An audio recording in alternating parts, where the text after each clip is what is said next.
silence all cell phones. After the panel discussion, we will have a brief question and answer.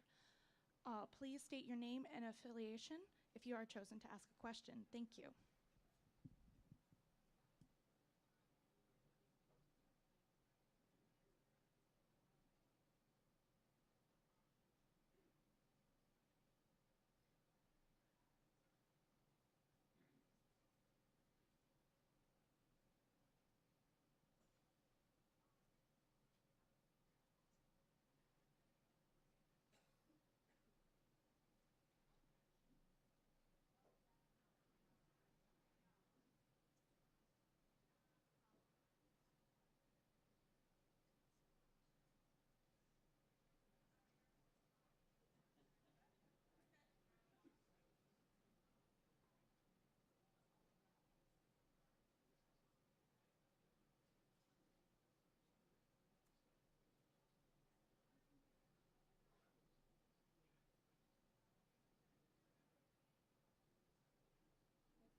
Good morning, everyone. My name is Neera Tandon, and I am the president and CEO of the Center for American Progress Action Fund, and I'm thrilled to welcome all of you to this important event. Over the past few years, it has been unmistakably clear that even in the most divisive of times, the American people agree on at least one thing, that they are fed up with the status quo here in Washington. This status quo is maintained by a system in which moneyed special interests have placed a stranglehold on our legislators. Day after day, we hear about how this Republican Congress and the Trump administration are cutting special deals for their donors over the needs of the American people. Donald Trump didn't drain the swamp. His swamp is now drowning our government. The American people understand that the corrupting influence of big money in our government leads to policies which shortchange the interests of hardworking families, whether it comes to our health care, our tax laws, or our basic civil rights. In fact, a recent poll conducted by CAP found that a strong majority of voters from across the political spectrum want lawmakers to reduce the role of money in politics. So it's time for our leaders to fundamentally rewrite the rules that govern our democracy. That's why CAP Action is proud to support a series of groundbreaking steps Congressional Democrats have recently proposed to ensure that our political system works on behalf of the people once again. In May, Democrats in both chambers of Congress came together to announce a bold set of proposals called A Better Deal for Our Democracy. And just a few weeks ago, Democrats in the House introduced the By the People resolution, which would transform these reforms into concrete legislative action. The Better Deal for Our Democracy, as captured in their new resolution, centers around 3 categories of strong and clear solutions for creating a more responsive and accountable government. First, it will repair our broken campaign finance system and stop wealthy donors and special interests from spending unlimited amounts of secret money in our elections. Second, it would enact tough ethics laws, including measures that will limit the power of lobbyists and close the revolving door between Capitol Hill and K Street. And third, it would launch a sweeping plan for empowering American voters, from ending partisan gerrymandering to expanding voting rights all across our nation. CAP Action, we believe this legislation is critical to renewing the strength of our democracy. That's why we're thrilled to have this event today. I will lead a conversation with Leader Pelosi, and then my colleague Winnie Stackelberg will have a conversation with a few members of Congress who have been leading this fight. We're all familiar with the many accomplishments of Leader Pelosi and all that she has achieved in her remarkable career. She is the first woman in history to serve as Speaker of the House, and she is in many ways the person in Congress most responsible for passing the Affordable Care Act and defending it now.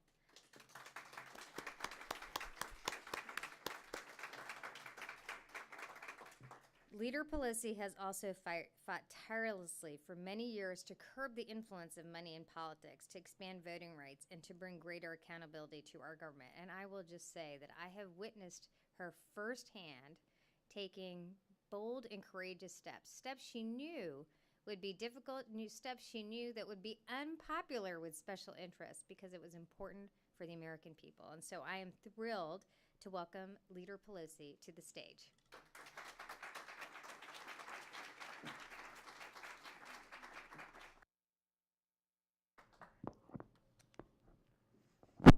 Thank you. The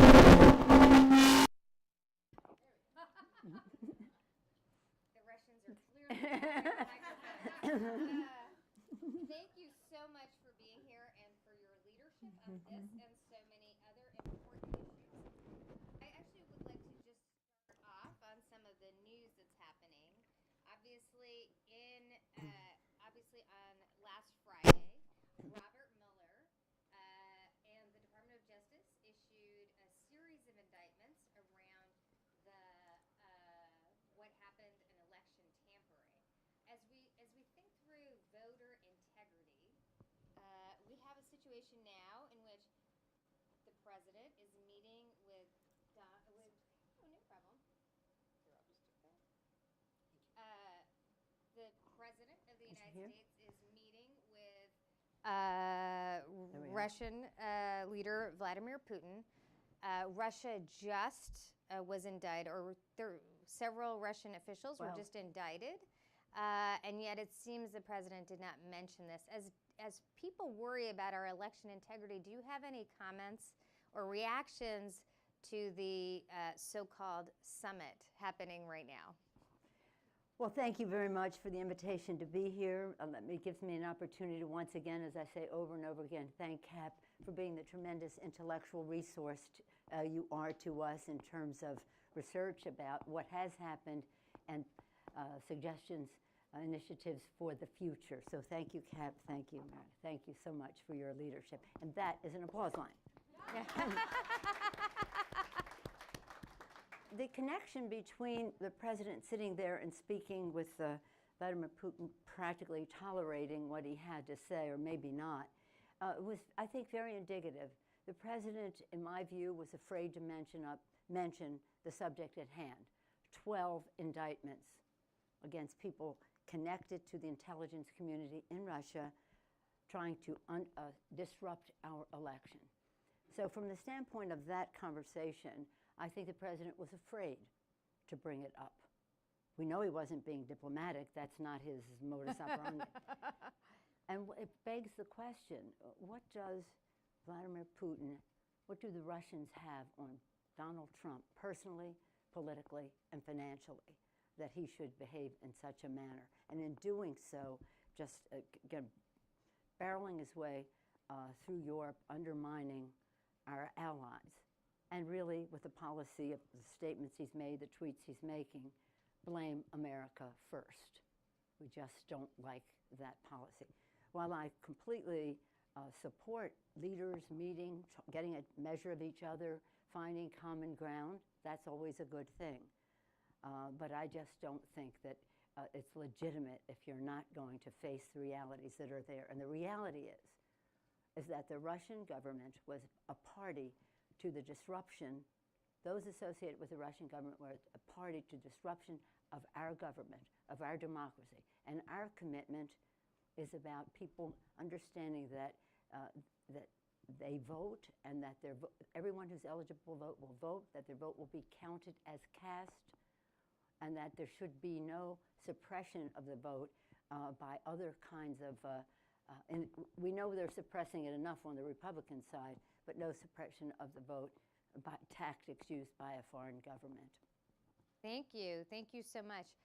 I want to turn back to the better deal for our democracy and just ask you broadly why you think this series of policies is important. Thank you. Well, we all know it's important because it's about our democracy. And our democracy is about everybody believing that his or her vote counts. I'm very proud of the work of John Sarbanes and his task force that he has put together, and you'll hear more from him on that in the panel. And the work that Terry Sewell has been doing to fight the voter suppression, which is, again, I've said to my colleagues, if and when you leave this earth, and if and when you go to heaven and you see our founders, are you going to say to them, I did everything I could to suppress the vote? Because that's what they're doing, right, Terry? And then you'll hear from Congresswoman Jayapal about policy implications of all of that. But here's the important thing about this. Big money in politics, big dark money in politics, is perhaps the biggest vote suppressor for the following reasons. This money comes in, suffocates the airwaves with misrepresentations, nothing to do with fact, data, truth, or anything, not about a policy that they want to advocate, but a mischaracterization that they want to present. So what happens? People, it's confusing, a pox on both your houses, and that's exactly what we have, a pox on both our houses. And we think it's important to take this to a different place, to show the difference between Democrats and Republicans, but hopefully to bring the Republicans along, overturn Citizens United, empower small donors. John Sarbanes will go into more detail about all of that. But there's a cynicism that springs from the role of money in politics that is undermining our democracy, that's being exploited by the by the Republicans with their voter suppression, but by foreign intervention. And perhaps we can go more into that if you wish. But again, this is important because that money in politics comes at the expense of the air our children breathe, the water they drink, the fairness in the workplace of rights for workers, be it collective bargaining, safety, etc., pensions. It comes at the expense of fairness, again, raising the minimum wage. It comes at the expense of climate, the whole idea of the fossil fuel industry controlling for decades what is happening, the biggest generational challenge to our generation, which is to preserve the planet and pass it on in a responsible way. Any subject that you can name is affected. Need I say guns? That the Republicans in Congress are totally in the pocket of the National Rifle Association and other gun lobbyists.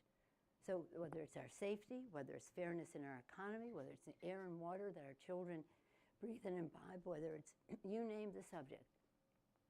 I could, if you want me to go into the tax bill and the budget and the rest of that, I will. I was going to ask about the tax bill. I think the tax bill is a good example. It's the last, it's the last major piece of legislation that went through both houses. And I think what was interesting about the tax bill is that it was like so out in the open. There was so much reporting about how essentially there were provisions passed in the bill, provisions most people didn't really know about, particularly the people who voted in favor of the bill, that were put in at the request of one donor or another donor to the House Ways and Means Committee staff or the Senate Finance, not staff, members. So I think if you could, I think that's a sort of quintessential example of the issue that we're talking about, which is at the heart of this, people feel like the Congress doesn't represent their voices, it represents their donors' voices. And if you have a sense of how what happened with the tax bill and how this legislation would ensure, or these series of legislations would ensure that people's voices trump donors' voices. Well, thank you for that, because nothing has more clarity in that as to when we get to a subject that relates to the budget, how we attract funds and how we spend funds. Let me go back to your kind introduction where you gave me a lot of credit for passing the Affordable Care Act. I accept that on behalf of my colleagues. Democratic colleagues had the courage to take the vote, the intellect to help write the bill and that. But in addition to that, the reason we were able to win was because of outside mobilization. Outside mobilization. And on the features of the Republican budget or their attempts to overturn, repeal the Affordable Care Act, and in the tax bill are all assaults on the Affordable Care Act. And to defeat the repeal, there were 10,000 meetings held by groups, little lobbyists, you name any group, HCAN, you all were involved in some of these, and whether it was labor unions or patient groups and the rest, people with pre-existing 10,000 meetings, press conferences, sit-ins, marches, you name it, one form or another. So I want us in this discussion to be very, very hopeful that we can change this situation about money in politics. And the groups that we work with say the argument against the tax bill that resonates in the people that they get to call in and the rest is what it does to the budget. It's grossly unfair, 83% of it going to the top 1%. And let me just reference what you said. What did Chris Collins said, my donors are basically saying, get it done or don't ever call me again. Lindsey Graham said the financial contributions will stop if the tax bill if the tax scam, he didn't say tax scam, I'm saying tax scam failed. And then Mulvaney says, we had a hierarchy in my office. If you're a lobbyist who never gave us money, I don't talk to you. If you're a lobbyist who gave us money, I might talk to you. He made that in a speech to 1,300 bankers and industry officials at the American Bankers Association conference. So this was not, I just wanted to read it so you knew that I was exactly exactly quoting them. But what the grassroots group said that really resonates with them and is what we know to be so is how it impacts the budget. So the president's budget comes out, the Republican budget comes out, cutting over $1 trillion in Medicaid, $500 billion in Medicare, Social Security, disabilities benefits, food stamps, nutrition programs, education. But especially if you're a senior, where seniors seem to be, have voted a certain way, they're going after your Medicare. They have said that it should wither on the vine. Now they have the perfect excuse.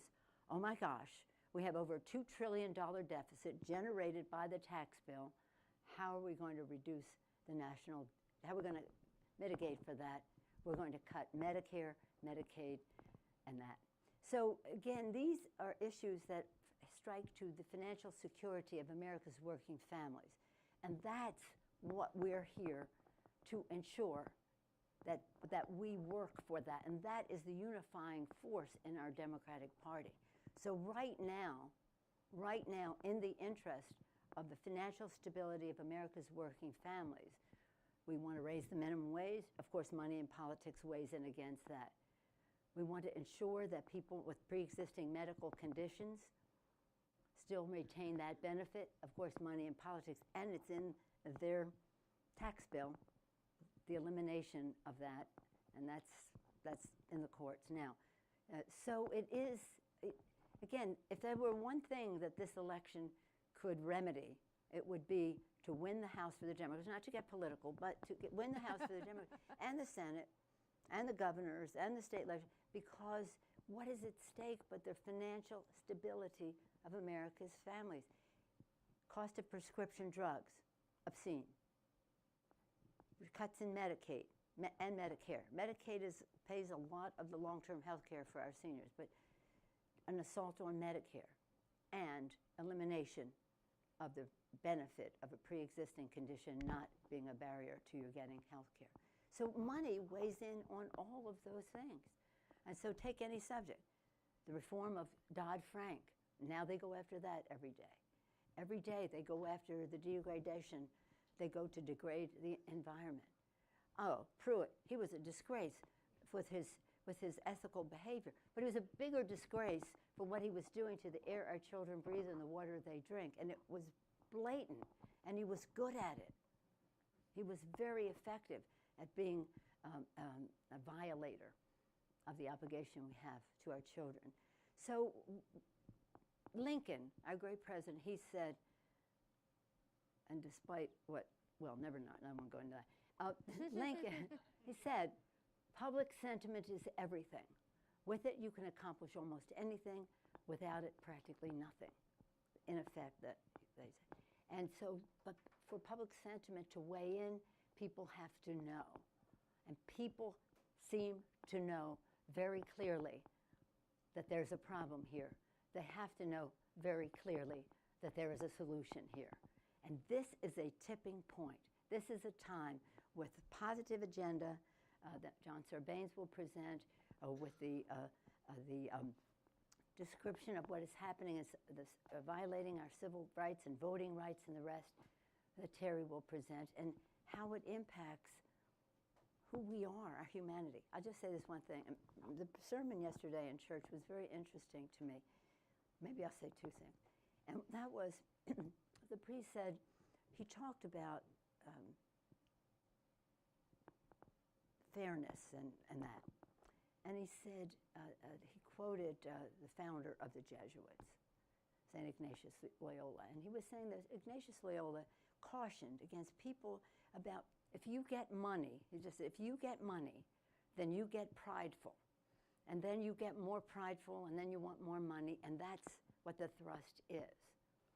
And so there is a path that is about getting money and pride, and that's success. And he said some of those same people, he used this word, which I would hesitate to use in our arena, but he used this word, who are enemies of our humanity. Enemies of our humanity. And he talked about people who are trying to raise their families, live their lives, and all the rest of that, and have a sense of humility about what their possibilities are. And that reminded me of Toynbee. Toynbee, when he wrote about civilizations, he said there are two things that can happen. You can have a governing elite, he called it the governing minority, a creative minority of these governing people who would be the creative for the flowering of the society. The people would succeed, and that would be what their vision was for their society. And then there was the exploiting minority. And if they had the governance, they were about power, special interest, and money. And when those two existed in the same society, it caused a schism of the political soul of the country. Does that sound familiar to you? Does that sound familiar? St. Ignatius Loyola, Toynbee, and just one more, St. Augustine. St. Augustine said 17 centuries ago, 1700 years ago, any government that does not exist to promote justice is just a bunch of thieves. And then Benedict, who put that in his first encyclical, God is Love, he went on to say, sometimes it's very hard to everybody agree on defining justice, but in doing so you must beware of the dazzling blindness of money, special interest, and power in doing so. So here we are at this pivotal place about our humanity. This isn't even Democrats or Republicans, anything like that. It's about fairness and justice and what our founders sacrificed everything for. So I'm so optimistic that as we go forward into the elections, of course, to win so we can pass bills that do what is being suggested, but also to change the whole dynamic in the country so that Republicans are on notice that they have to support this too. Great. Thank you. We have some questions from social media that I will get to. I'll just ask one question on the topic today. You talked about about public sentiment and optimism about how people are engaged in healthcare and defending the Affordable Care Act, engaged in the fights we're having day to day. CAP today issued a report on pro-voter systems that increase voter participation in our elections. Theoretically, our elections are about ensuring voters vote. I know some people have a different view of that. But this is ensuring people have access to the franchise is a critical element of this series of proposals in the Better Deal. So I'd just love for you to touch on perhaps that issue, which is, as I travel the country, I do find people worried about voter suppression. Yeah. And we have found that with tactics like that would actually expand the franchise, millions of more people would be participating. So how central is the issue of access to the vote in your sense of this importance as a series of bills that will improve people's confidence in government itself? Well, access to the vote is central to a democracy. And I know that Terry will be talking about some of this in terms of voting rights and voter suppression and the rest of that. But I do want to say that, again, reducing the role of money is really important in all of this. But there are also some legislation that we can imagine. After all these years, they still have not passed the Voting Rights Act that would correct some of what the Supreme Court did. They still haven't done that. And I want to get back to that point at the end of this other point. What we have done, which I'm very, very proud of, as you know, we have our effort to win the House, and the role of just supporting the candidates is something that is changing. Support the candidates, support the committee, and that's so that we're the point of the spear so that we can make this happen. But in addition to that, one of our initiatives is the National Democratic Redistricting Committee headed by Eric Holder. And that is a committee that Terry McAuliffe and I and President Obama put together, and Eric being part of that, now he's taking the lead. And this is about litigation in the courts. It's about initiatives on the ballot. It's about ending suppression in many different ways by taking inventory and having solutions. And it's about doing so in a way that has attracted so many people to help, certainly financially, but that's not the point. The point is many lawyers from around the country and other people from around the country to be there, knowing their regions specifically, to fight in this fight. It's very important because, as you said, all over the country where I go, I'll talk about our vision, better jobs, better pay, better future, healthcare, this, that, and that, and I'll say, what about the machines? Yeah. What about the machines? And that, that is the fear that people have. Well, we have to address that, and that's one of the things that we were disappointed that the Republicans did not join us sufficiently when we wanted to send the letter to, after we realized that this was all happening, with the Russians and the rest. Well, I knew early because they had done the DCCC. So we knew like in June, and I said that at the Democratic Convention at a press breakfast, the Russians, I know this, I'm not telling you anything I know from classified information. This is from our experience. The Russians are disrupting our election. But in any event, when it became further brought to the attention of the leadership of the Congress by the Director of National Intelligence, the Director of the CIA, the Secretary of Homeland Security, et cetera, and others, that this was happening. This is, say, late summer. We, Harry Reid and I, proposed a letter to the those who run the voting. It's frequently the secretaries of state, sometimes a different entity in the state, saying these are the resources and the intellectual, political, financial that are available to you to help protect. But we wanted to also add that we wanted to declare the electoral system critical infrastructure. This is very important. Not only would the Republicans not go along with that, they made us, in order to send the letter, because we thought we had to alert the entities in the state, in order to send the letter, they made us say in the letter, this is not to be interpreted as declaring the electoral system critical infrastructure. I mean, that's maybe more on the subject than you ever want to know, but it was very, very important. We really care about that a lot. So no, very, very Yeah. important, because they have resisted.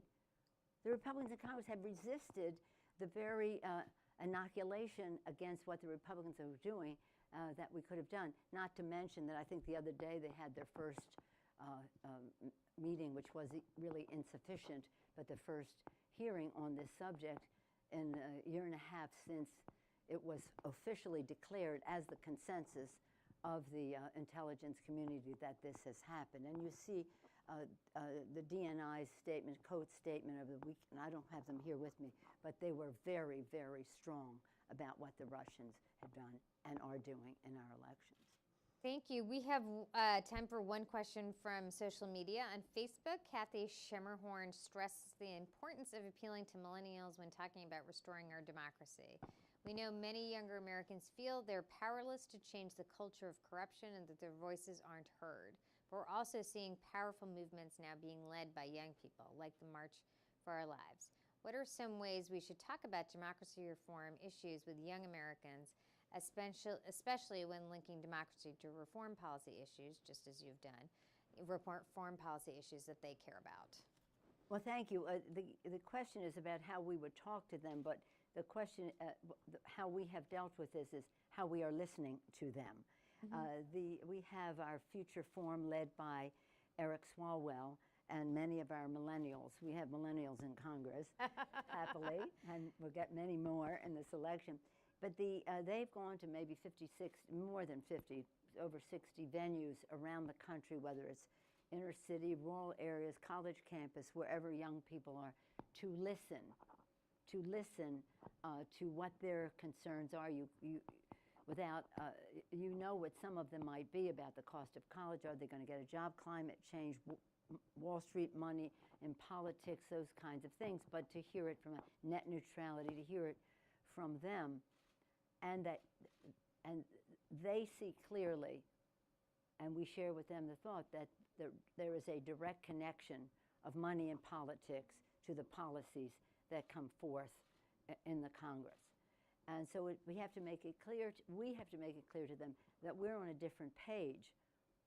They say paint us all with the same brush, but we're in a different place. But the future belongs to young people, and they all have a responsibility. I say that as a mother and a grandmother, a responsibility to take charge of it. And everything is a conversation unless it is tied to the vote. So while we never are satisfied, as I was an advocate before I was in Congress, the chair of the California Democratic Party, we were always dissatisfied, persistent, relentless. Nothing Congress could do could be good enough for us because we were the VIPs, the volunteers in politics, the most important people. But the fact is that you have to win in order to make the difference. And I think in this election, like no other, the mobilization is something so powerful, so driven from the outside. I would say the same thing about the women who marched. They marched and now they are running. The young people marching for their lives and now they're registering voters. People are translating it into the political solution, and that's about the vote. So vote, win, and then engage in the discussion about what the priorities are. But you cannot we have a saying, in fact, we have it printed on our shirts and everything else. We don't agonize, we organize. And just organize around that money and politics issue is a very powerful issue. It must happen, it will happen, but young people will be dispositive of how the election turns out. Seniors will vote. And every poll we see, they're still, young people will make the difference in all of this. And you know what? Because they see what it means to their future. So again, it's not about telling them anything. It's about listening to them, except sharing how they think we can reach out for the vote. And that goes for them in many manifestations, whether it's women, whether it's millennials of color, whether it's people are concerned about climate, whatever their passion is. And my thrill of it all is the candidates are so great. Many millennial and many not, but listening to millennials. They know their purpose. They know their why. They know why they are running. They know their subject. Whether it's climate, whether it's voting rights, whatever it is, whatever their purpose is, they know about it. They know how to get something done in terms of attracting people to their point of view. But most importantly, they know that they must listen to their constituents. It's about their economic security. If they have that confidence that our candidate is in sync with that authentically. This is what I believe. This is why I'm running. This is why I think I deserve your vote. Tell me how you see things. Listen, listen, listen. But this is a pivotal moment in our country, and it has really less to do with Democrats and Republicans than to do with our honoring the vows of our founders, what they fought for, honoring the sacrifice of our men and women in uniform, what they fight for, and honoring the aspirations of our young people, what they aspire to and what apprehensions they have. Our founders, and you need to go into it this month of July, we all revisit their sacrifice, their vision, and the rest. But they gave us one set of guidance that is very simple. E pluribus unum, from many one. They couldn't possibly imagine how many we would be or how different we would be from each other. But they knew we had to be one. So as we go forward with this, we want to be unifying in our country. If there's one thing that would unify our country, it would be to reduce the role of money in politics. And let's have the debate on the subjects without that leverage weighing in, but instead increase the leverage for America's working families and the confidence they have in the system so that they will speak out and they will vote. Yeah, I can't think of a better end to our session and a better introduction to the next. Leader Pelosi, thank you so very much. Thank you, and I invite my colleague Winnie Stackelberg up. Thank you so much. I want to start off by thanking Leader Pelosi for her insights. Thank you so much for all that you do for so many.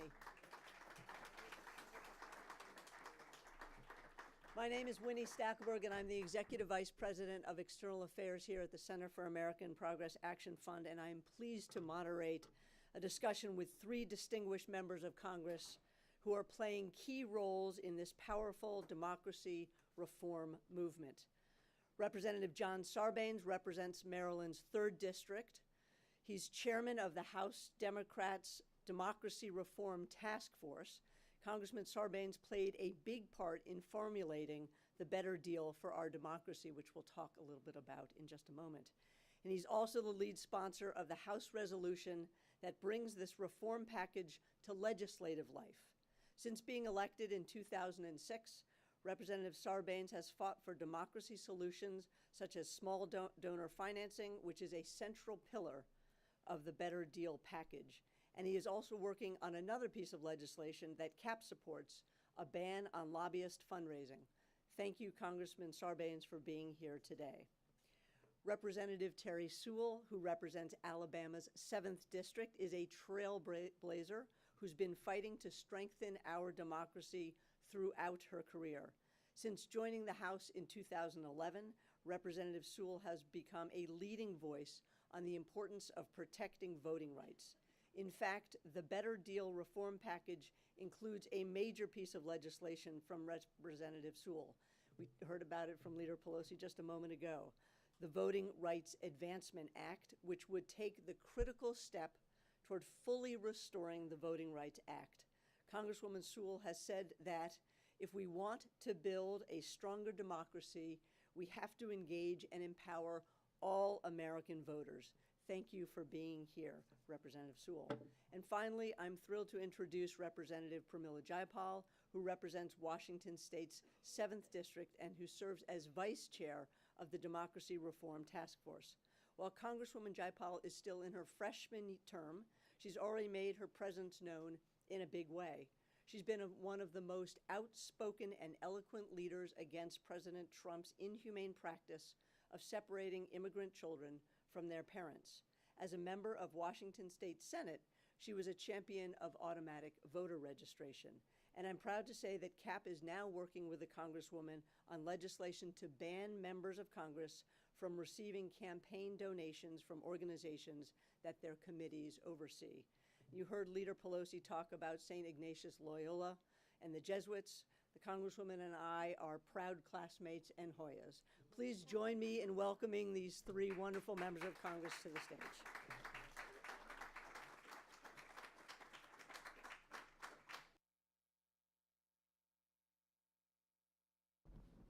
I'm going to start with you, so grab your seat, Mr. Sarbanes. Thank you so much for being here. You have been a leader for many, many years on democracy reforms generally, and spearheading much of the work that Leader Pelosi talked about on a better deal for our democracy. You lead the task force and have promoted these issues with your colleagues. I'd love for you to talk a little bit about what's in the package, sure. and as importantly, what the conversations with your colleagues have been around democracy reform issues, and do you think sort of the time is right for finally taking the step to move some of these important policies forward? Well, thank you, Winnie. Is my mic on? Can you all hear me back there? Okay.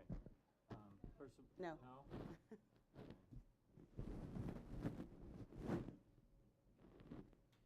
How about now? Well, it's green.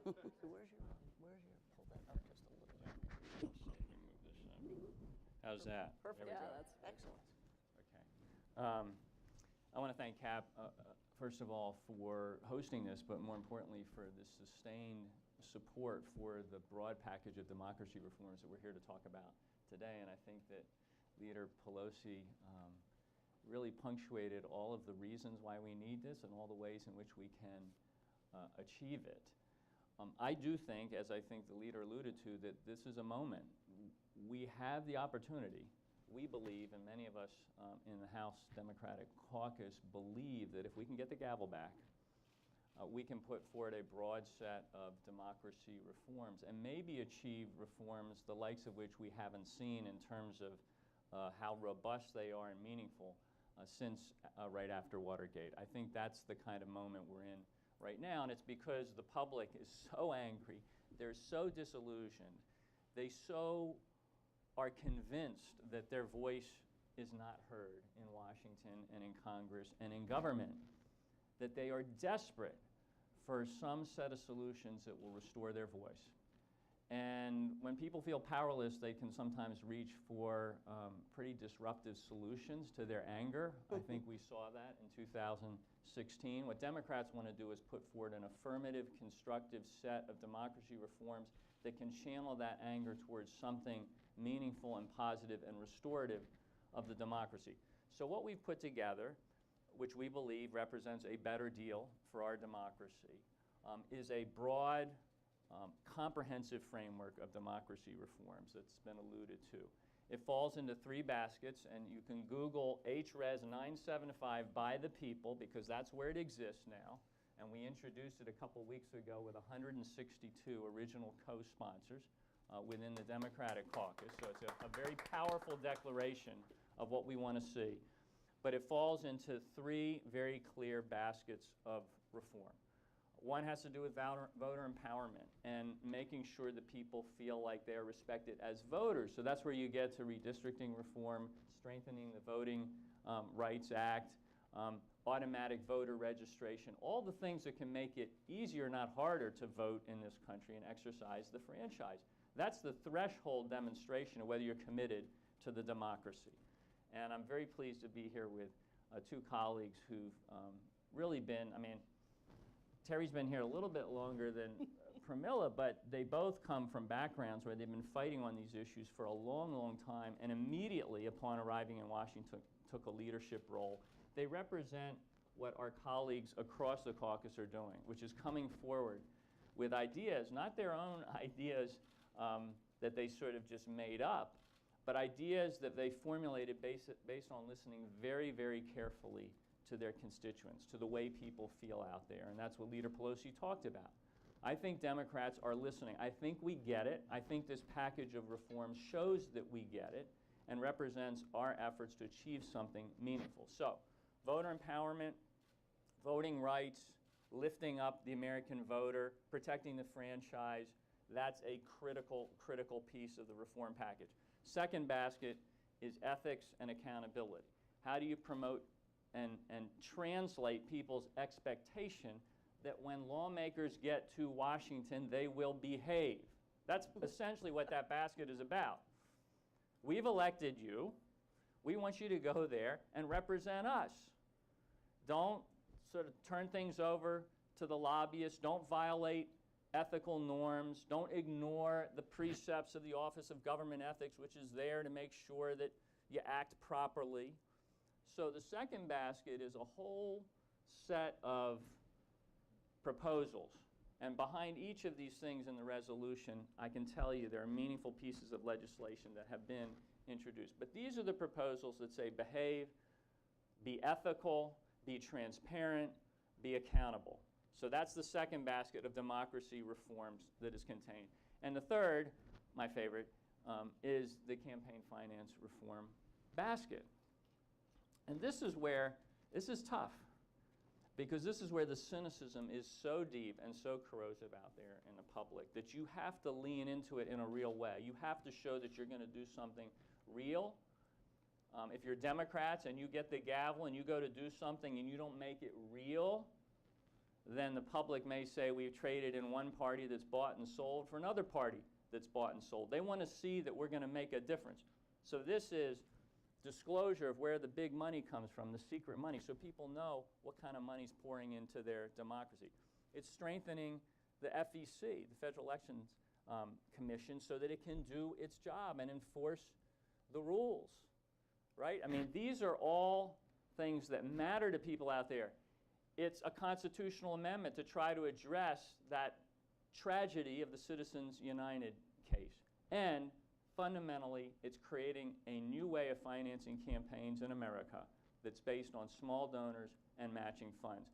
And before I sort of close these comments, I just want to say, as to that piece, I think there's nothing that will do more to address people's sense of powerlessness than to create a system of financing campaigns that puts the average person, everyday citizens, right at the center of the solution. We can have all the rules in the world about policing the conduct and behavior of the big money players and the lobbyists, and we should. But if we're going to get people out of the bleachers of their democracy and onto the field where they feel like they have power and they matter, we have to give them a way of saying, you know what? We'll underwrite these campaigns and you work for us. So you don't have to go hat in hand to the lobbyists. So you don't have to go to the corporations. We'll back your campaigns, and the bargain is you go to Washington and you represent our interests, not the special interests.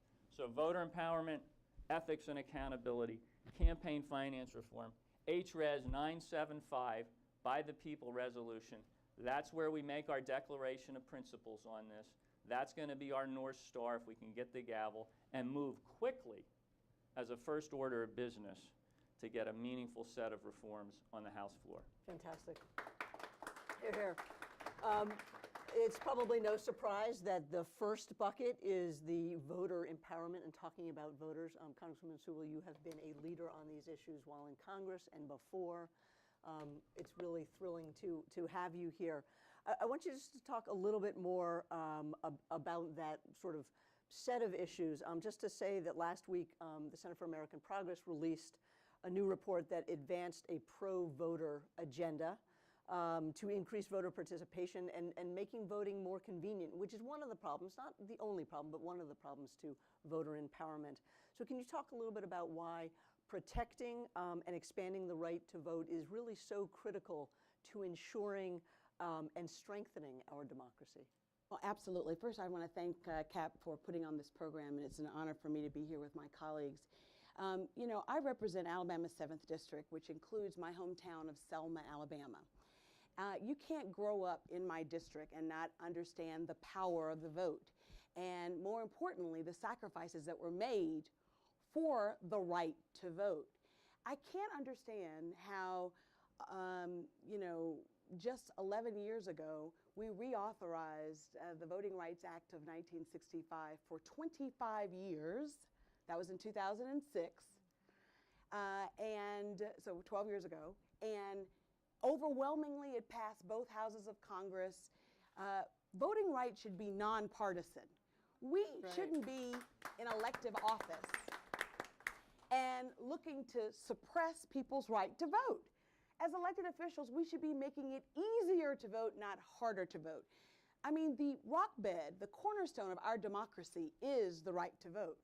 And all of us know that the Shelby versus Holder decision, I think in some ways it's befitting that Selma, Alabama gave us the Voting Rights Act of 1965, and Shelby County, Alabama gave us a court decision that took the enforceability away. But it's important to notice that the Voting Rights Act is still constitutional. It just, what the members of the Supreme Court said is that Congress must come up with a modern day formula, that we were actually discriminating against states like Alabama for what they did back in the 50s and 60s. Surely things have changed. And so with the Voting Rights Advancement Act, and I'm just honored that that piece of legislation is a seminal piece of legislation that's a part of the voter empowerment arm of a better democracy. And what it does is it puts the teeth back into Section 5 by giving a formula, a modern day formula. We're not going to look at what happened in the past, 50 years ago. We're going to look at 1990 going forward. And if there are 4 or more statewide violations of voter discrimination, then you would be considered a covered jurisdiction, and therefore any changes to voting laws would have to be pre-cleared by the Justice Department. And if you look at 1990 going forward, 13 states 13 states have had, statewide, 4 or more statewide violations. States like Alabama and Mississippi and Louisiana, but also states like Arizona and New York. So it's not just the Deep South, but we have a problem even today of voter discrimination and voter suppression that has made it harder for folks to vote. I mean, no longer do we have to count how many, jelly beans are in a jar or recite how many counties are in the state of Alabama in order to be able to vote. So people think somehow we've won a big victory, and we have. But the reality is that there are modern day forms of suppression that are just as bad as those poll taxes. Think about the fact that photo ID, everyone thinks that photo ID is innocuous. You have to have a photo ID in order to get on a plane. You have to have a photo ID in order to get a passport. Okay, but I have a lot of people in my district that have never been on a plane. I have a lot of people in my district who were born at home in rural parts of Alabama and who don't have a birth certificate.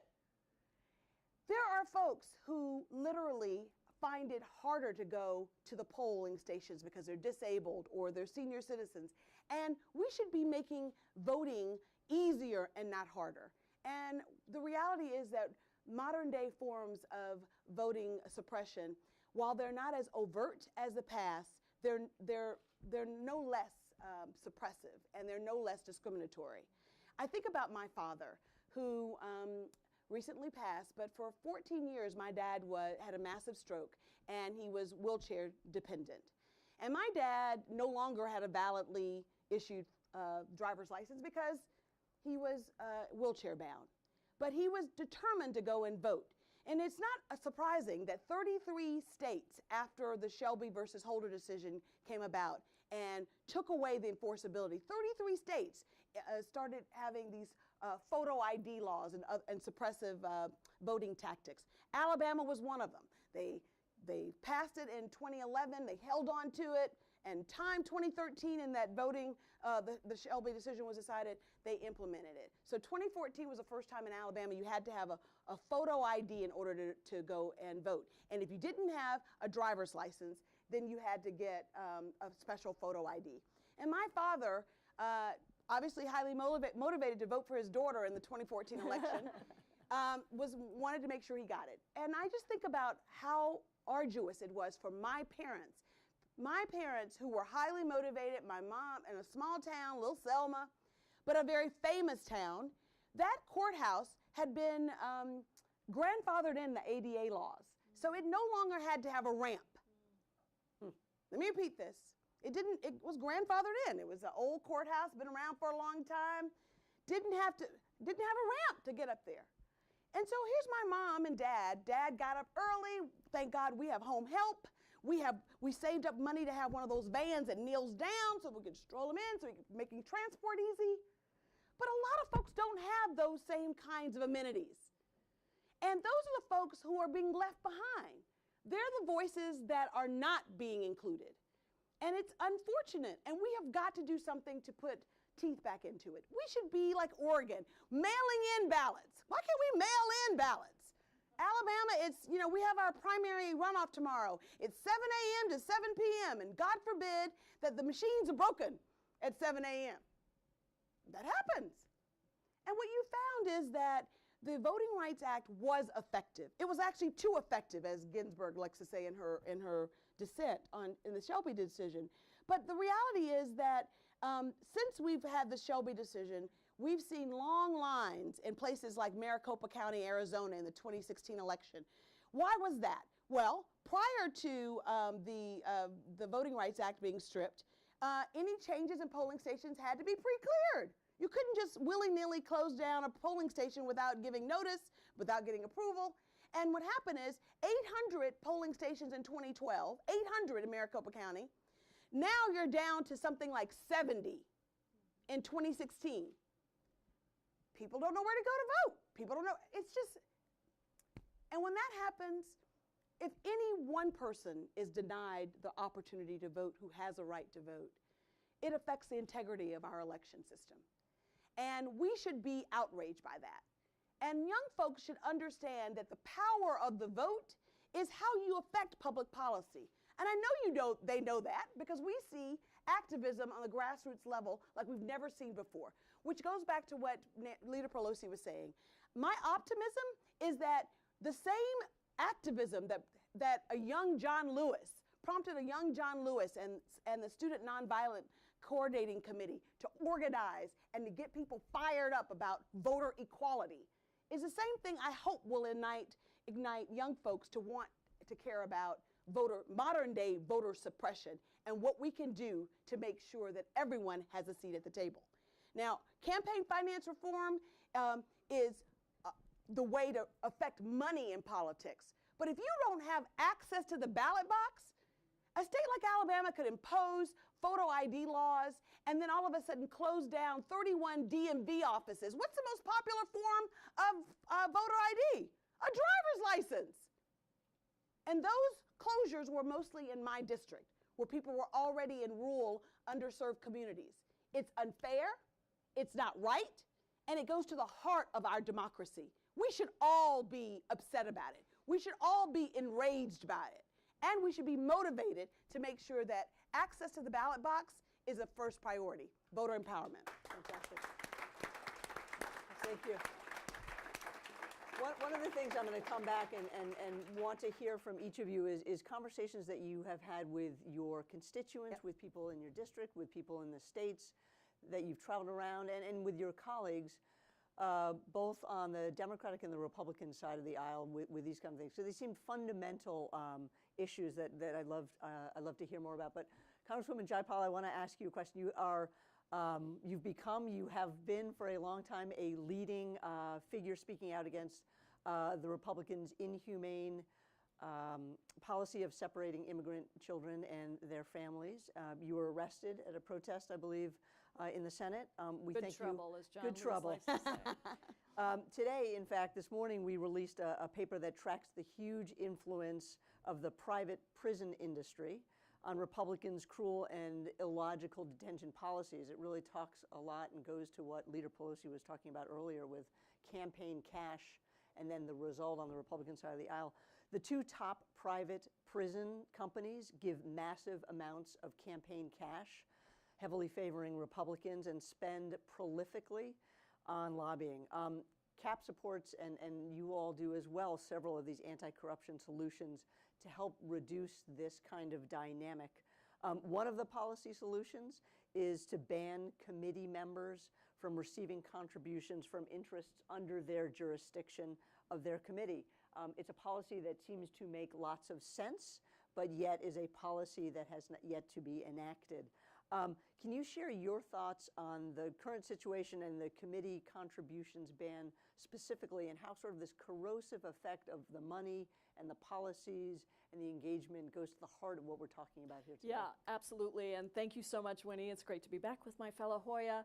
And thank you to CAP. And, you know, we're just so fortunate to have leaders like John and Terry. And I had a chance to go on the civil rights pilgrimage this year, and I can tell you that Terry Sewell in Alabama, in Selma, is absolutely beloved because of her deep commitment and deep work to these issues. And we just couldn't be more fortunate to have you on this. And John has just been a champion of making sure that we really take this on in a serious way, in a way that distinguishes Democrats from Republicans, and that we put it at the top of the agenda. It's not just a better deal, it is the only deal that works for our democracy.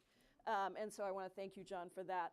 And I'll just say, before I get to the committee contributions piece, that I come from a mail-in ballot state. Washington State is one of those states. And I do think, actually, that there's work to be done around how we use that form of democracy across the country. There are challenges with it, but it does allow us to get away from some of the other problems. And we have seen over the years in Washington that when we moved, we had some initial problems, but we are starting to get through a lot of those. And I actually think Colorado has some of the best models around how to do, you know, sort of a framework that allows you to do mail-in, but also allows you to have a place where people can get support. And I got into voting issues because when I was an advocate, started the largest immigrant advocacy organization in Washington State, I felt like nobody was listening to us. I couldn't get elected officials' attention. And I realized that the only two ways to do that was to either have money or to have votes. We had no money, and so we decided to go for votes. And I ended up leading the largest voter registration drive in the history of our state, 23,000 new American citizens that were registered to vote. And as a result of that, Washington has some of the best policies around immigration, but also around a whole host of other things. And I've continued that work with the automatic voter registration bill, which I wrote for Washington. It was complicated because we're also one of the only 3 states in the country that allows driver's licenses for everybody, regardless of citizenship. So we had to work through some things. That was passed recently when we took over the Senate. Democrats took over the Senate right after I left, of course, but I am going to be in a majority one of these days. Very soon, hopefully. And then we have, I think we'll talk about this maybe later, but also launched a democracy voucher program in Seattle that has been incredibly successful. We've had some learnings around that as well. And so for me, the issue that I kept hearing when I decided to run for office is politicians don't listen to us. It's everything you've heard right here. And it's unfortunate that that is the perspective, but it's there for some very legitimate reasons. And so one of the big connections that voters make in their mind is, why do you vote for something that is clearly bad when you know it's bad? And you see that with the way that votes can track money. And so this report that CAP has released has been incredibly important because the family separation issue has shed a light on a lot of things that are really wrong with immigration enforcement. Very wrong with the way in which we've started to treat immigrants really over the last 10 years, but now a force that's being utilized by Donald Trump really as a mass detention and deportation force. If you look at the numbers under that, what you see is these 2 prison companies, which is in the CAP report, and I really hope everybody reads it carefully. Those companies contributed $10 million to primarily Republicans in order to move agenda of appropriation dollars for an ever-expanding mass incarceration system for immigrants. That's what it is. Don't be fooled by immigration detention. These are private, for-profit prison companies that put millions of immigrants into prison, and in fact using prisons and jails, county jails, and other facilities. And you can see how those contributions to members of the appropriations committees have really helped drive up that number across the board of people that are held, and the billions of dollars that are now spent on incarcerating immigrants. And so the bill that we're working on and crafting together with CAP and that we really are excited about and thinking through exactly how this works is, if you're on a committee of jurisdiction, don't you think that you shouldn't take money from the people who are lobbying before you? I mean, it's sort of that simple, right? And so how do we look at the contributions that members get? How do we determine whether those contributions have whether there's a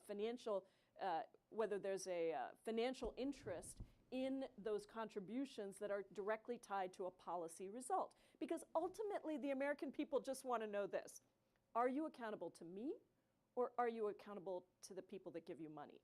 And there is work that we can do to make the people that give you money through democracy vouchers. Part of what we're doing there is saying everybody gets to have some money through public financing, and that's the way we fund elections, right? That's the fundamental change we're looking at. But there's also the question of, until we get to that point where we're fully publicly financed, how do we make sure that that if you're on a committee, you don't take money from those interests? So we're excited about that, and grateful to CAP for the work with us on that bill. But I think it's a really important, and you can look at industry after industry in sort of seeing the deep connection between who gets money and then what is it that comes out of that committee or that particular side. We have a real opportunity, I think, if we take back the gavel, when we take back the gavel, to make this a distinguishing factor. Because in the end, all of these reforms that we're talking about, whether it's the Voting Rights Act, or whether it's, actually how does this money get funded for elections, that this is about people's belief in the integrity of our democracy. And that's really what we're talking about. Are you responsible back to us? And so it's very exciting, and I think, I know we're going to run out of time here, and so maybe I'll just quickly mention the democracy vouchers piece in case we don't get a chance for a second round here. We instituted a democracy vouchers program in Seattle in 2017 that went into effect in 2017, and basically you had to go out and everyone gets a $25 voucher that you can put towards a candidate. And you have to collect a certain amount of vouchers, and that requires person-to-person conversations to get those vouchers. And what we found out of the results of that is that the top 2 vote getters in our city council race were actually people who were funded through the democracy vouchers. The people who utilize the democracy vouchers tend to be lower income, folks of color, young people. Those are the people that finally felt like, wait, I have some skin in the game here. I've got a voucher, you need my voucher, that means you have to talk to me, and that means ultimately you know that I financed your campaign. And so we're excited about continuing to expand it. We've made a few changes and tweaks based on how it worked last time around. And one of them, for example, is just getting the vouchers out a little bit later. They were going out too early. People weren't declaring for their seats until later, and so we've moved the timeline a little bit. We had to do a lot of work with our limited English proficient populations to make sure that they understood how to use the vouchers.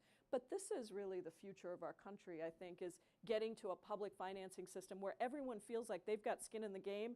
And if there's money that has to be put out for campaigns, it's publicly financed, and we all get to have a piece of it. Great. Can I just? Yes, please do. I just wanted to follow on a couple of things there. One is the Democracy Voucher Program in Seattle is really groundbreaking and exciting because, as you pointed out, the candidates want to come find this person that they didn't really need before when it came to the financing of their campaigns. All across the country, just to punctuate the idea that we're not chasing a unicorn here with this idea of small donor matching systems and public financing solutions, states, cities, counties are implementing these systems. Most recently, Montgomery County, Maryland just put a system in, 6-to-1 match on small donations. Over 20 candidates qualified for public financing, people who would never have been able to run before. And by the way, this is a critical piece of it because there's a lot of terrific candidates who, if you had public financing with campaigns, would step into that space and would be able to be viable and competitive, but they can't do that if lobbyists and corporations and big money folks are the only people that you can get money from because they don't know those people. So it democratizes the donor base, it further democratizes the candidate pool, and that's why it's incredibly valuable. I did want to tell a story which really puts a fine point on this issue of kind of how committees operate and the money that flows to members of those committees. Back in 1982, there was a senator named John Stennis who was head of the Armed Services Committee in the Senate. This is a story in a book called Too Damn Much Money by Bob Kaiser of the Washington Post. And according to Kaiser, at that time, for the first time, Stennis was facing a pretty competitive election. He'd never raised more than a couple $100,000 before as a senator, but he had this young, upstart, aggressive guy running against him, somebody named Haley Barbour, who you all may remember, governor of Mississippi, and had other roles within the Republican Party. And so some lobbyists and consultants came to him, to Stennis, and they said, look, you're going to have to raise a lot of money here. And that's the only way you're going to be able to beat back this challenge. And Stennis said, well, what are we talking about here? And they said, well, a couple $1 million. I mean, chump change now compared to the cost of Senate campaigns. But to Stennis, this was a huge sum of money. And so Stennis kind of looked at the guy aghast and said, how on earth am I going to raise $2 million? And the consultant said, well, there's a lot of these industries, defense corporations and others that are in the defense industry that your committee has jurisdiction over. You ought to talk to the people that represent them and see if they would be willing to contribute to your campaign. And according to the account, Stennis, who was kind of sitting behind his desk, got sort of deflated, and he sat there for about 45 seconds, just kind of deep in thought. And then he looked up to this fella and he said, "Would that be proper?"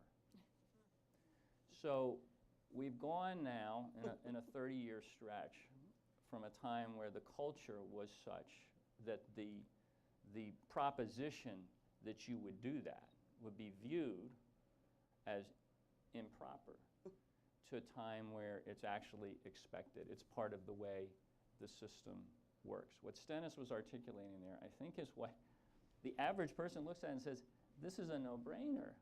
How can you not act with a conflict of interest if you're putting yourself and us, as the people that support you, in that kind of position?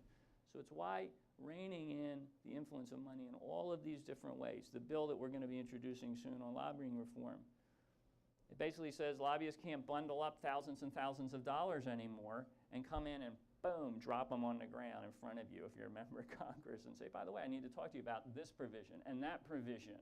Want to talk? Oh, sure, yeah. They can't do that. They have to register based on one contact.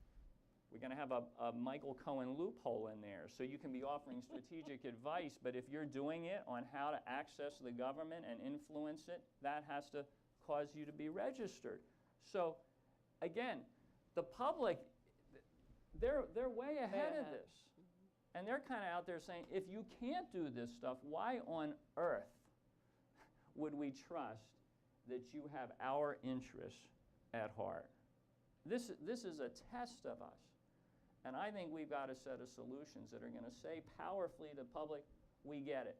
Are we going to accomplish everything overnight? No. But Democrats have heard you. They understand why you're angry. And people are so cynical, maybe we can't get them back. But we have to try. And I think if we deliver something real, we've got a real chance of doing that. I also think that we cannot allow the cynicism that exists to affect the voter participation in our democracy. I mean, in order to get a seat at the table, we're all affected by politics and government, be it on the local, state, or federal level, and people need to understand what's at stake. And I think that, you know, if I could leave you all with one thought, look, if we could elect a Democrat in the state of Alabama for Senate, in a red state, because we were able to articulate what's at stake, and people actually went out and voted in numbers that made a difference. So your vote does count. Your vote does matter. I mean, at the end of the day, campaign financing is a huge part of the lack of integrity. But the other part of that is people feel like their vote doesn't matter. And we have got to figure out a way to address the fact that low voter turnout doesn't inure to better public policy. Low voter turnout just means that fewer people are deciding who gets to sit at the table.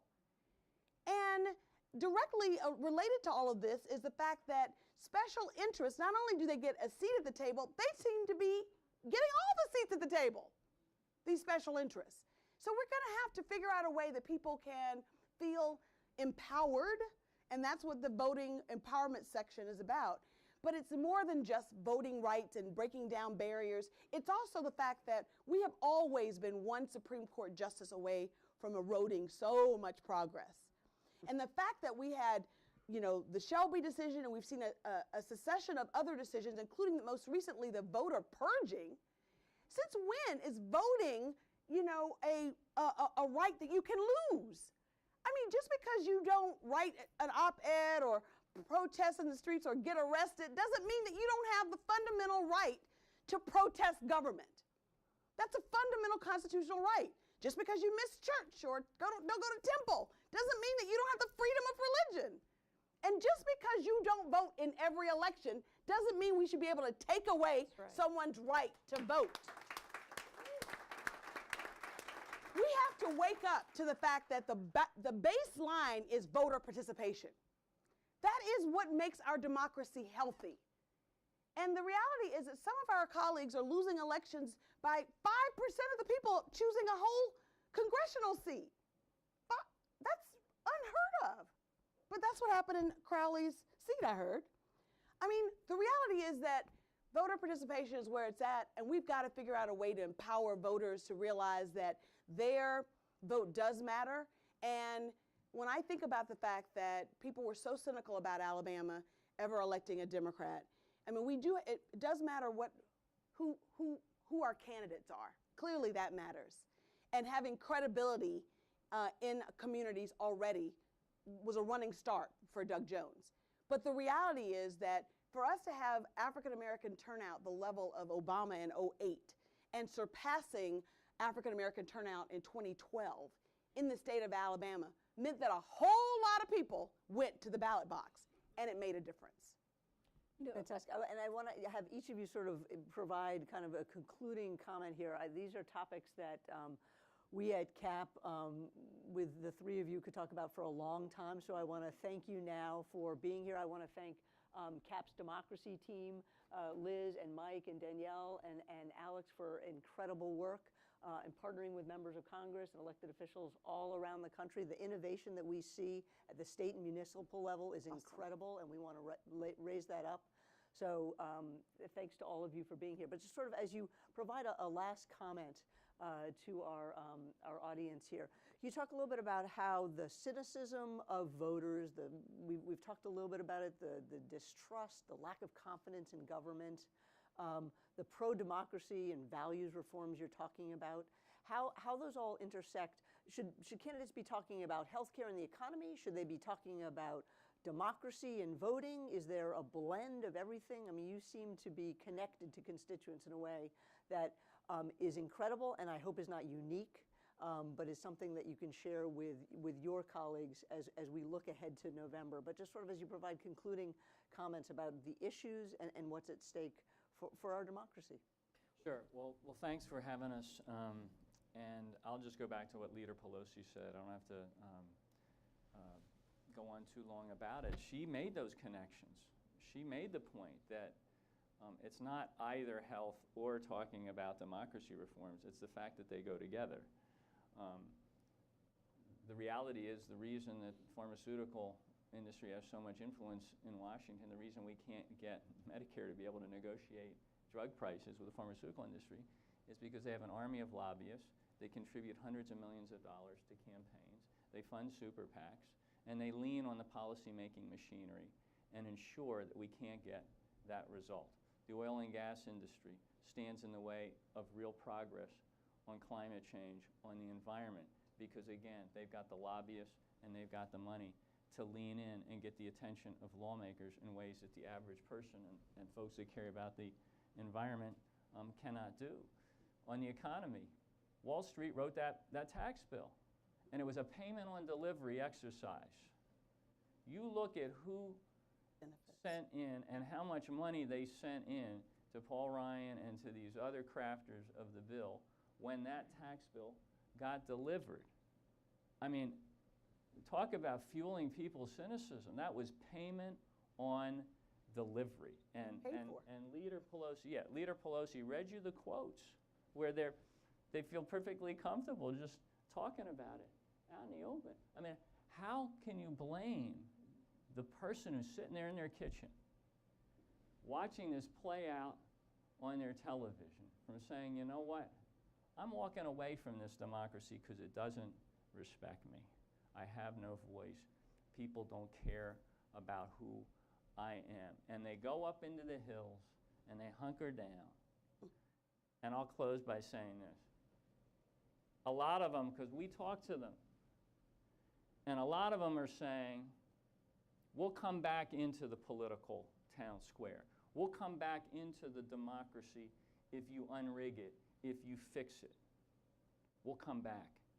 And what we're saying is, we need you to come back to help us fix it. This is a partnership. We're going to put forward something real and meaningful, but we need the public to stand up and say, yes, this is what we want. Go get this done, Democrats. That's what the better deal for our democracy is. That's what the by the people resolution is, this is a moment. I think we can seize it.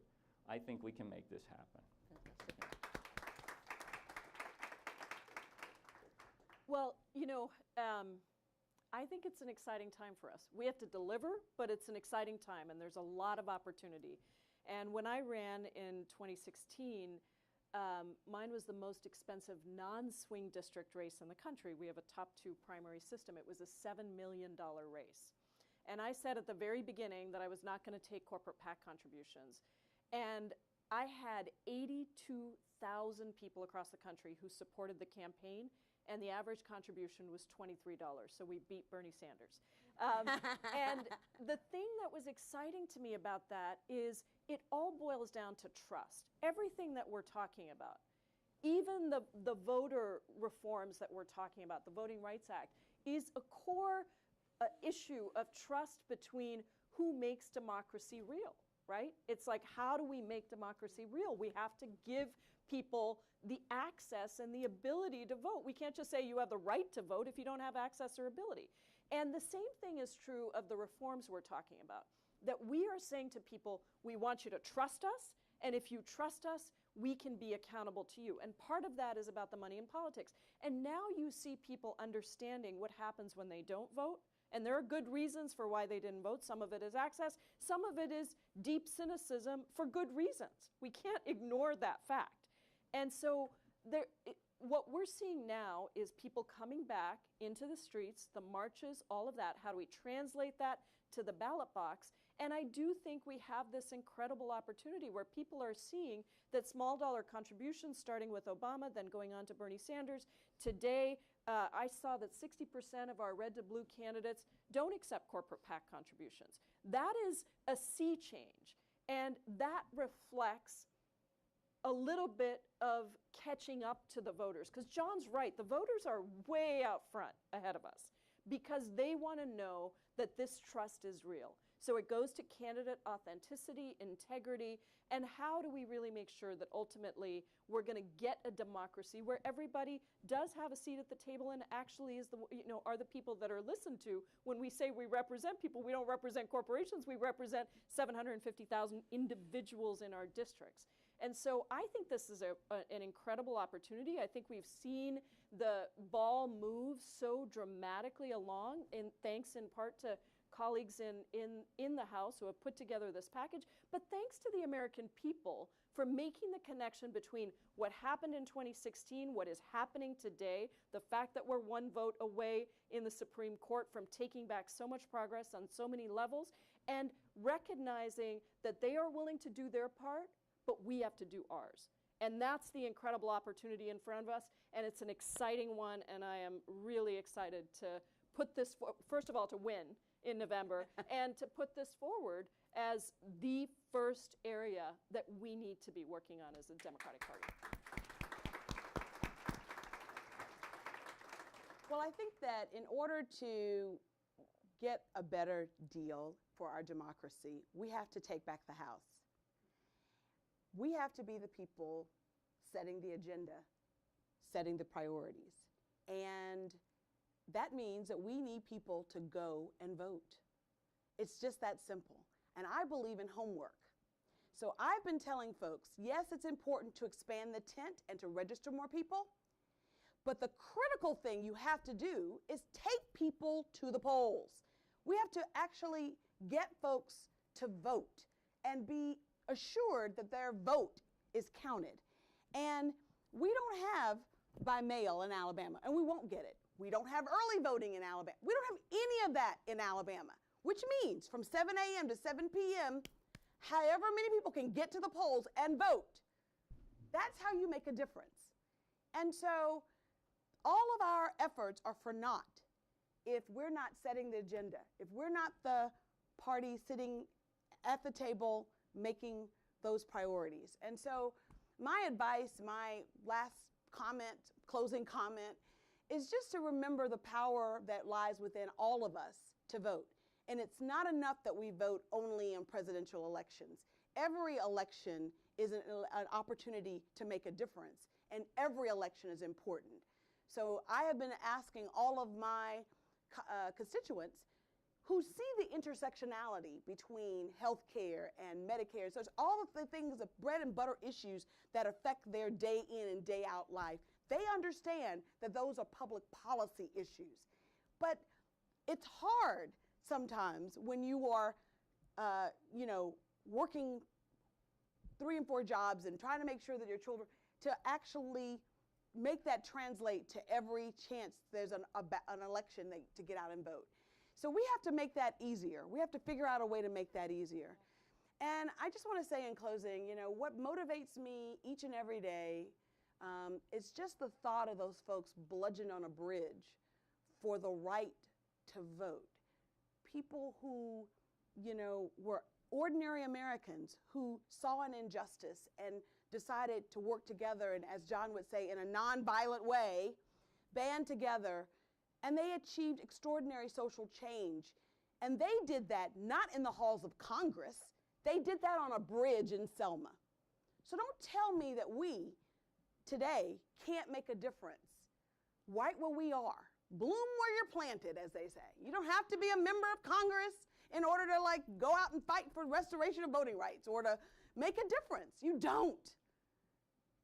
Collectively working together, we can make a difference. And I do believe that collectively working together, we can go to the ballot box and we can take back the House of Representatives in November. And let's try to do that. All right. I'm gonna take just one or two questions from our audience. I think we've just got a minute or two. So a quick question right here on the aisle. We'll start here. I'm sorry, we just wait for a microphone. Thank you. So, talking about democracy, today Trump is meeting with Putin in a private meeting, and he met with Russian officials in May of 2017 in a private meeting at the White House with no U.S. press involved. These are nice ideals, but I feel like a lot of Americans, like our democracy is being sold out to the Russians, and I'd like you to address your Republican colleagues who seem to be aiding and abetting by not exercising their oversight responsibilities of the so-called president. Thanks. Well, I'm on Judiciary Committee, and I'll tell you, it is every day I am so saddened. I mean, I'm furious, I'm a lot of things, but at the core, I'm deeply sad about what that committee has devolved to, because we should be exercising that oversight. We have a very specific role. We have asked for hearings. We've done political theater, but most of Judiciary Committee is political theater. And, we had what was it, 8, 9 hour, 11 hour hearing the other day with Peter Strzok and Oversight, Government Reform, and Judiciary. After he had been deposed for 11 hours behind closed doors, all about Hillary Clinton's emails, but fundamentally to undermine anything that Robert Mueller comes out with in his investigation. And when we have asked over and over again to address the very real concerns that the Intelligence Committee has put out because of their findings, not just 1 or 2, but 19 intelligence agencies that have said this is a real threat. Russian interference, foreign government interference in our elections. And yet we've been able to do nothing. I asked Jeff Sessions when he was in front of the committee. He actually said, yes, this is a critical issue that we need to work on and we will start working on it. But what they did was cut the money from the budget, the tiny bit of money that was there, by the way. It was not a lot of money. It was a significantly smaller amount of money for election security work than we've given for many years. But even that was cut. And so it is, I mean, I don't know what to tell you except to Terry's point that taking back the House in November is absolutely critical on every level, because it isn't just Trump. It is the complicity of my Republican colleagues who might say different things to each of us behind closed doors and sotto voce, but, publicly, they don't say anything on this. And in fact, many of them go along hat in hand to strip everything that they possibly can that is about checks and balances and the integrity of our democracy. So we got a lot of work to do. I think we're going to go time for one question back here, and that will be our last. Hi. So you all kind of alluded to the issue of the youth vote and empowering young voters and all of that. And lately there's been a lot of discussion of lowering the voting age nationally to 16. So I was wondering what all of you thought of that policy, since like when the voting age has been lowered in towns, like the 16 and 17-year-olds have had huge turnout, and it's driven more adults out to vote as well. Well, I mean, it's an intriguing proposal. I haven't studied it a lot. I don't have the data that you may have at your fingertips. So I guess I'd circle back in the meantime to the notion that the percentage of young people in that cohort who are of age under the current rules and are turning out to vote is still very low compared to some of the other cohorts within the broad electorate. So even as we are looking at opportunities to maybe bring even younger voters into the universe of who can show up at the polls, we've still got a lot of work to do to mobilize the pool of young voters that's already in a position where they can register and they can go out and vote. And hopefully this set of proposals in combination with others will be something that motivates young people.